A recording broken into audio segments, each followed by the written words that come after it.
اردن میں یرموک نام کا ایک دریا ہے جہاں پر مسلمانوں اور رومی فوجوں کے درمیان جنگ یرموک لڑی گئی۔ رومی چونکہ مسلمانوں کے ہاتھوں لگاتار شکستیں کھا چکے تھے اور شام سے ہٹنے پر مجبور ہو گئے تھے، اس لیے اس کوشش میں لگے ہوئے تھے کہ مسلمانوں کے خلاف ایک عظیم جنگ لڑ کر ان سے اپنا انتقام لیا جائے۔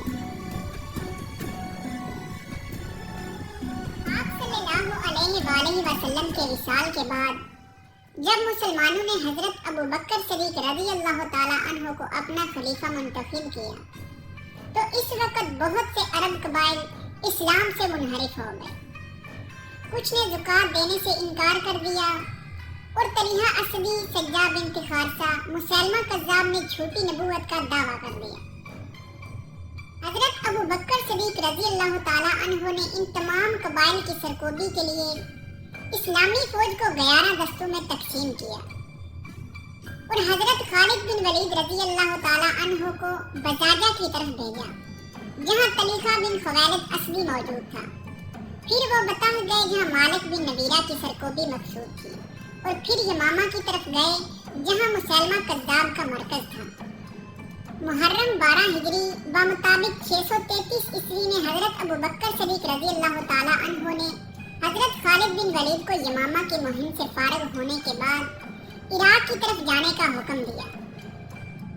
بعض مورخوں نے لکھا ہے کہ حضرت خالد بن ولید یمامہ کی مہم سے فارغ ہو کر مدینہ حضرت ابو بکر صدیق رضی اللہ تعالی عنہ کے پاس آئے تھے اور یہاں سے ان کو حکم دیا گیا تھا۔ فتنہ ارتداد کی روک تھام کے لیے حضرت ابو بکر صدیق رضی اللہ تعالی عنہ نے جب 11 لشکروں کو تیار کر کے روانہ کیا تو ان میں سے ایک لشکر حضرت خالد بن سعید رضی اللہ تعالی عنہ کو دے کر حکم دیا کہ تم سرحد شام کی طرف جاؤ۔ حضرت خالد بن سعید رضی اللہ تعالی عنہ کے ساتھ بہت تھوڑے آدمی تھے، لیکن وہ راستے میں حضرت ابو بکر صدیق رضی اللہ تعالی عنہ کی ہدایت کے مطابق جس قدر مسلمان ہو سکے اپنے ہمراہ لیتے گئے۔ حضرت خالد بن سعید رضی اللہ تعالی عنہ کو حکم دیا گیا تھا کہ جہاں تک ہو سکے مرتدین کو درست کرنا اور عیسائی لشکر مقابلے پر آئے تو ان سے مقابلہ کر لینا۔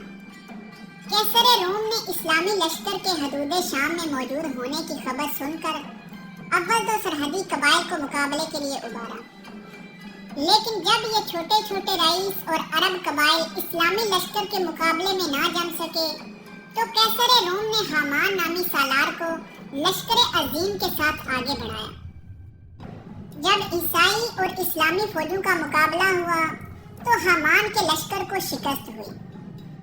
اس شکست کا حال سن کر ہرقل خود قسطنطنیہ سے روانہ ہو کر ملک شام میں آیا اور تمام فوجوں کو جمع کر کے لڑائی کا اہتمام اس نے براہ راست اپنے ہاتھ میں لیا۔ ان حالات کی خبر حضرت خالد بن سعید رضی اللہ تعالی عنہ نے حضرت ابو بکر صدیق رضی اللہ تعالی عنہ کو بھیج دی۔ اتفاقاً جس روز یہ خط مدینہ میں پہنچا اسی روز حضرت اکرمہ بن ابو جہل اپنی مہم سے فارغ ہو کر مدینہ پہنچے تھے۔ ساتھ ہی ملک کے ہر حصے سے لڑائی کے لیے آمادہ اور جہاد فی سبیل اللہ کے لیے تیار ہو کر قبائل آنا شروع ہو گئے تھے۔ حضرت ابو بکر صدیق رضی اللہ تعالی عنہ نے حضرت اکرمہ بن ابو جہل رضی اللہ تعالی عنہ کو فوراً خالد بن سعید کی طرف روانہ کر دیا۔ ان کے بعد عمرو بن العاص کو ایک لشکر دے کر روانہ کیا۔ ان کے بعد آئے ہوئے قبائل کی ایک فوج مرتب کر کے یزید بن ابی سفیان رضی اللہ تعالی عنہ کو سردار بنا کر روانہ کیا اور حکم دیا کہ تم دمشق کی طرف حملہ آور ہوگے۔ پھر ایک اور فوج مرتب کر کے اس کا سردار حضرت ابو عبیدہ الجراح رضی اللہ تعالی عنہ کو بنایا اور حکم دیا کہ تم حمص کی جانب جا کر حملہ کرو۔ اسی عرصے میں شرجیل بن حسنہ رضی اللہ تعالی عنہ عراق کی طرف سے مدینہ منورہ تشریف لائے۔